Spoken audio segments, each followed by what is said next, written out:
So Gustav and I, we are progressing on Isabella's project, and we are now about to start making the bed and the bed bunk thingy. So what I need to do, other than dismounting her current bunk bed that she has in her room, because that'll go to the next batch of kids that we have coming with Walter and the new baby soon. But what we need to do now is that we need to take some measurements, because we're not going to make all of the cuts inside her room, because that will just make a complete mess, more so than it already is. So what we're going to do is that we're going to take some measurements from the SketchUp drawing, make a cut list, and bring all of this out to my workshop, or rather outside of the workshop. And we'll do all the cuts and some pre-assembly outside, and then bring it all in for the assembly. Hopefully the measurements will be accurate and we can just assemble it on site and it'll fit perfectly. Knowing how things usually go, that's probably not going to be the case. We'll have to make some adjustments on site, but in any case, that'll save us a lot of time. So let's do that. Gustavo. Yes. What is happening? We are now taking apart the old bunk bed, which we're going to replace with the new custom built one for Isabella, which is going to be a lot of fun. But this is the old one that we've taken apart. It's outgrown by Isabella at this point as well. But so, we have two new kids. Exactly. Coming right behind them. You do. So we're going to take it apart carefully so that we can assemble this in a couple of years' time probably for the next two kids. So I'm trying to keep track of all the parts, trying to figure out how you put this together, because I wasn't involved then. I don't remember that, and we're never going to remember how to put it back together. Probably not, no. But at least we can have all the parts. So yes, sir. That's always helpful. But this is moving along nicely, and once we're done with this, we're gonna take the measurements again, I think, take down some of the lighting, old shelving, and then we're good to go. Moving out to the workshop, make some cuts, and move on to the next step. Exactly. I have a cut list for the new stuff, so we are ready to go as soon as this is disassembled. Yeah, that's great.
at my favorite garden center, Ulriksdals Handelsträdgård. It's just outside Stockholm, and I come here pretty often because they have a beautiful buffet. It's great for lunch, and you always find something inspirational here, and that's exactly why I'm here today. I want to look at the trees here and see all the different shades of yellow, orange, red that could be an inspiration for our garden, and how we can incorporate more autumn color, because that's exactly what we want at this time of year. So I'm going to do that, and then I'm also going to go inside and see what they have done in here to get some inspiration for how to decorate for inside, maybe a wreath or a flower arrangement or something that could just bring autumn inside. So come on.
Really good at this place with arrangement that are raised from the ground on a pedestal like this with a large pot. Sometimes it's quite it's not so deep, but the volume that you can create is just fantastic, and that's something I would really love to do at home.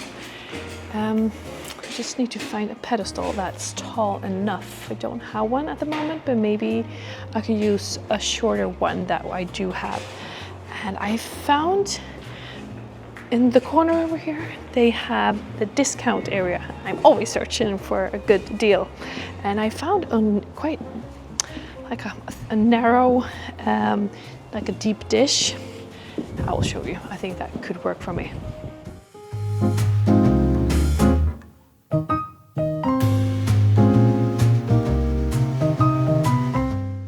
So look at this one.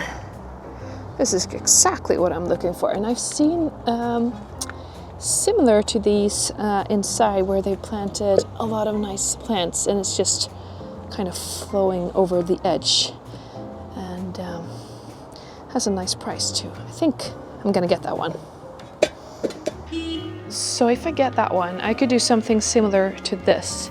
You see it has a little foot, and then it's like a bowl like this, and you can fill it with plants kind of overflowing. Looks very lovely, and they have so many different plants I can choose from here. These are of course the the autumn flowering. That's mostly for outdoors, but I found somewhere even nicer plants. Let's see. So this is a style I really like. It's very green. It is a variety of different species, but it creates kind of a woodland feel that I really like. And I guess something like this could also stand in a more shady or darker part of your house. And yeah, it doesn't have to be flowers all the time. Green is perfectly good. But if I would like to add some flowering to the green, I would use this one. Can't remember the name, but it has these lovely white little petals. It's just mingling with the rest of the plants.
I found some really good stuff at the garden center, these indoor plants that I absolutely love. I'm going to plant these into this one that I also found, and these are pretty rare to find. They are quite low but wide, and that's perfect for this little planting scheme that I'm going for here. First of all, there's a hole in here, so I need to cover that up. Usually drainage is good, but in this case, if the water comes down right here, it's gonna overflow onto my pedestal, and that's not a good idea. So I'm gonna use a little cork to put in that hole and then put some drainage in.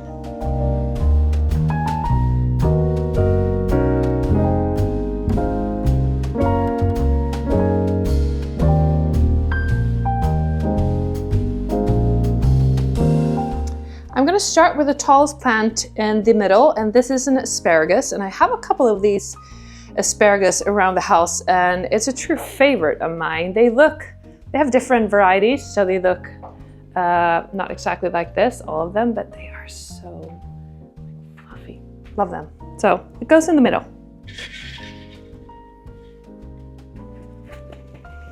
Then I'm going to keep on adding these other plants around. This is an adianthum, and I'm gonna keep one over here and then one on the other side, and then I have two other varieties as well that I want to fit into this one.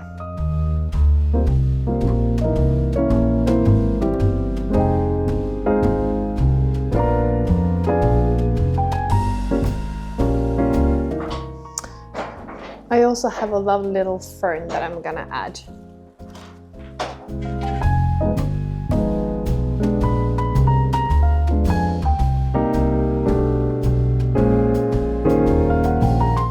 So I filled everything up with soil in between the plants here, and I tried to put the plants in an angle towards the edge so that this has kind of an overflow effect, and I think that looks lush and lovely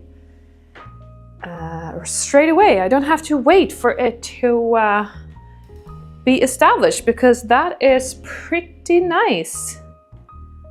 I love it.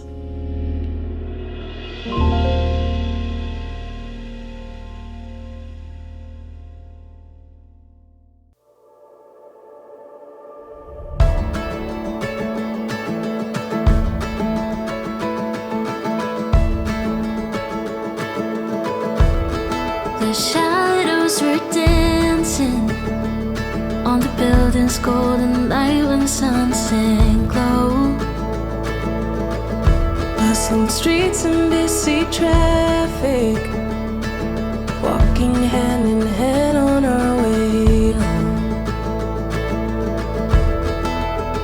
The roads were drawn like something certain, every turn laid out so clear. Felt like love, looked like forever, but I fear we had a paper town, looked good till the ink ran out. I guess we ended too soon. We painted bright blue skies, you were never truly mine. Our map's been torn into this paper town, this paper town. The streets don't feel like home now, all the colors faded, slowly turned to gray. And I thought we had it figured out, but it's just another town we left for dead. The lines we chased have all been broken, every path disappeared. Felt like love, looked like forever, but we're here. We had a paper town, looked good till the ink ran out. I guess we ended too soon. We painted bright blue skies, you were never truly mine. Our map's been torn into this paper town, this paper town, this paper town, oh, this paper town, this paper town. Maybe we were built too goddamn thin, drawn in lines that fade too fast. I swore this town would pull us in, but nothing here was made to last. We had a paper town, looked good till the ink ran out. I guess we ended too soon. We painted bright blue skies, you were never truly mine. Our map's been torn into this paper town, this paper town, this paper town,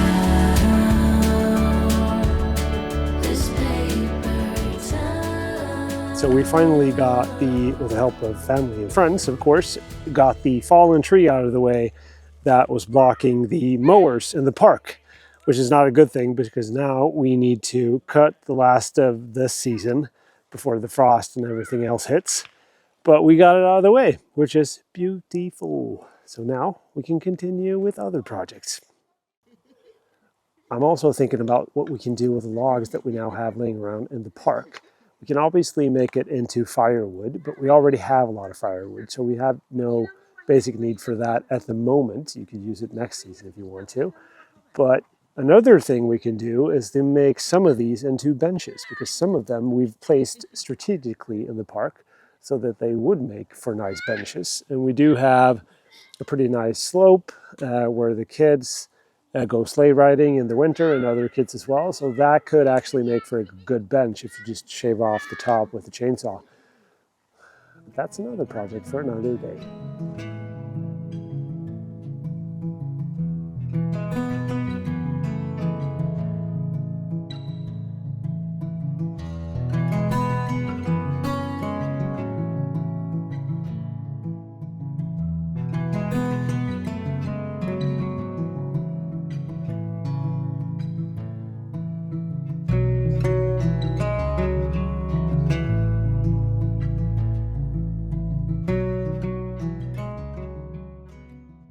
I'm in the champagne garden, and this amazing piece of garden has served us so well during the summer. I can't believe that we started this project in April and it was just bare grass, and we've created this lovely garden haven in just that short time. And I guess the dahlias, that is now looking a bit sad because we've had frost. They have been lovely in here because, as you know, we plant them as little tubers and they put on massive growth and then a massive display of these lovely flowers, big flowers. But now the time has come to actually dig them up. And we need to do that here in Sweden. I guess south of Sweden may be able to put them in the ground over winter if they mulch, but we can't. I've tried and yeah, I'm losing a lot of tubers that way. So I'm not gonna take the risk on that. So today we're gonna dig them up. Yeah, I'm not gonna do that on my own because I'm pregnant and my back hurts. So I'm gonna get some help from my best sister-in-law, Moa.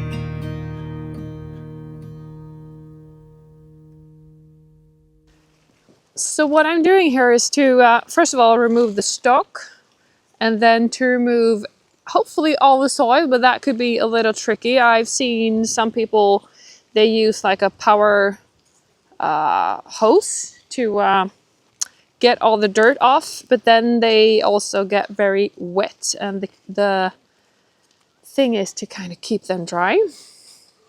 So right now I'm just trying to take off all the soil, and I found this little buddy. He's going back to the ground.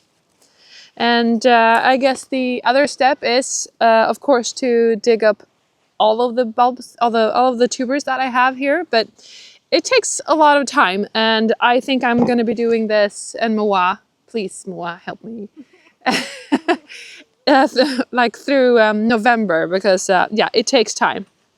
So this is how they look. These are pretty huge, and I guess I could divide them come spring, and I'll get 3 plants out of this huge tuber.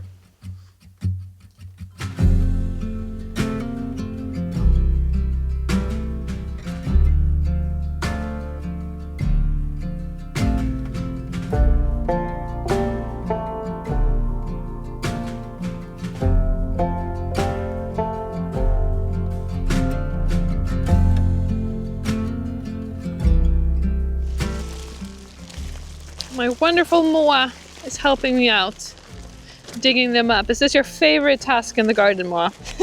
Yes, of course. It could be quite muddy to do this kind of job, especially as we enter November in a couple of weeks. I'm glad that we're starting to do this job as early as October, because we know that it will get colder and wet, more wet. And it takes a while. It takes definitely a while.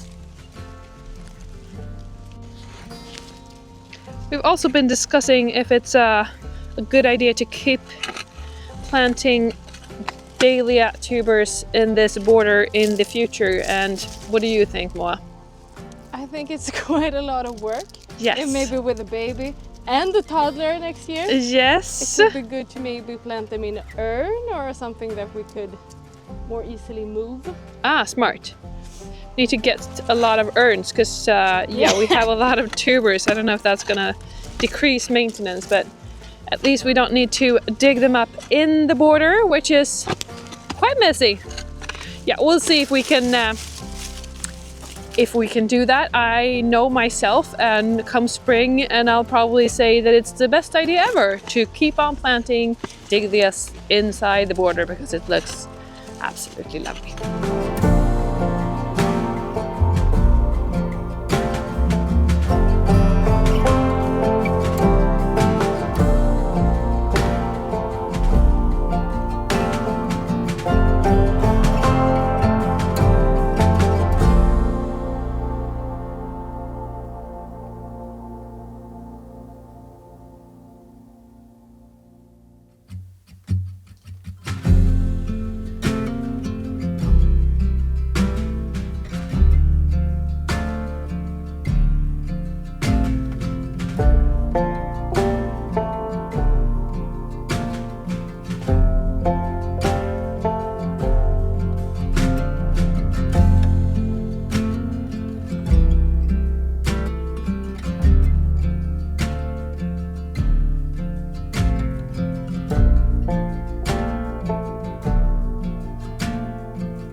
So that's a wrap up for today. We have 4 boxes of cafe au lait tubers, so that's a good harvest for today. And now it's just to store them, and we're going to do that over here.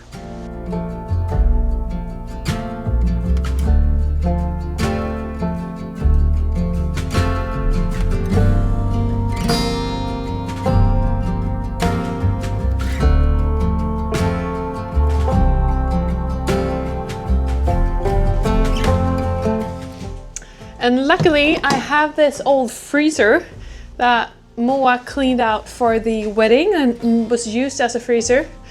But now over winter I'm gonna put all my dahlias in here, and I don't know exactly how Moa feels about this because it's super duper clean now and it's not gonna be for long. So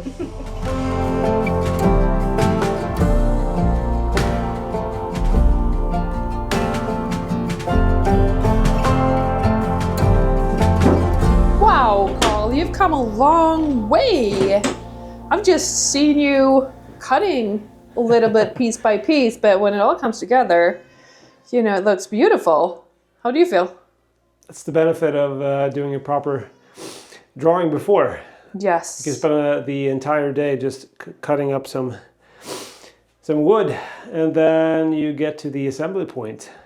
And everything has been, all the measurements have been Pretty much. good. Not that the room itself is plumb or square, but we've managed to adjust accordingly. Looks pretty cool, right? It is, and that's the box. This will be the small bookshelf. That's super smart that it's pre-assembled. Yep. So we'll get that sorted. Oh, I just got this up. nice. We'll try to do as much of the framework job before we put on the cladding on top. Yeah, but that's the top step. Yep. And the lights that I put in Oh yeah, last weekend actually line up pretty nice. And also straight or in the middle of the top bunk. Nice. So probably next weekend we can finish off the beds and we can start putting on the MDF front. That's gonna make a huge, With the marquee and the difference. whatnot. That's gonna look lovely. Yes. And then all I'm thinking of is color choices. We made one prototype. We'll see if that's gonna stick all the way or if we're gonna do some changes. You never really know. Then there's gonna be a lovely little wallpaper in here. Some cute lights as well. That'll be nice. I know. And I got some spotlights as well that we can Yeah. put in here and also inside of the bookshelf. That's gonna look lovely. Yep. So frame up, but still more to come next week. See you next week. Shoo-hoo!